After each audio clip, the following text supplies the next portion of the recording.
Magandang araw, kamusta po kayong lahat? Sana po ay nasa mabuting kalagayan po kayo. Once again, please do me a favor, please do subscribe and click our tiny notification bell so that you'll be updated every time we have a new upload videos. Disclaimer din mga idol, ang video ito ay para lamang po sa may bukas ang kaisipan at may malawak na pang-unawa. Kung wala po tayo nito, maaari na lamang po mag-skip at mamili ng mga videos na nararapat po para sa inyo. Ayan, so sasagutin natin ngayon ang isang katanungan ni Idol. Sabi niya, kung naghahanap nga ba daw ako ng boy ngayon? Ayan,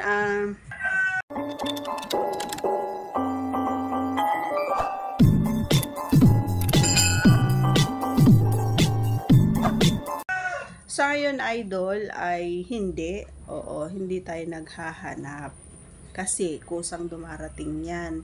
At hindi tayo kailangang magmadali. Ayan. Kasi alam nyo mga idol, medyo may takot na tayo no, pagdating sa mga ganito. Kasi marami na tayo na pagdaan ng broken. Broken ang aking heart always. And hindi ko naman sinasabi na perfect ako. Pero normal lang naman siguro sa mag-partner yung hindi nagkakaunawaan, gano'n. Pero minsan talaga may sumusuko talaga.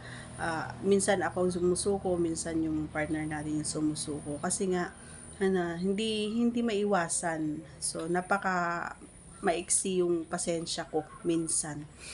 And hindi ko maiwasan na sa ngayon mag-isip na baka pare-pares lang sila, pare-pares lang mga boys, ganyan, and baka iwan ulit ako, ganyan, baka ganito ulit mangyari, iiyak na naman tayo. So, maraming mga bagay alam mo yun, yung pumapasok sa isipan ko, kaya every time na may nagtatanong kung naghahanap pa daw ako, hindi ko kailangang maghanap, kasi sa totoo lang, marami sila, charot. Marami naman, kaso nga lang, wala nawalan na ako ng tiwala.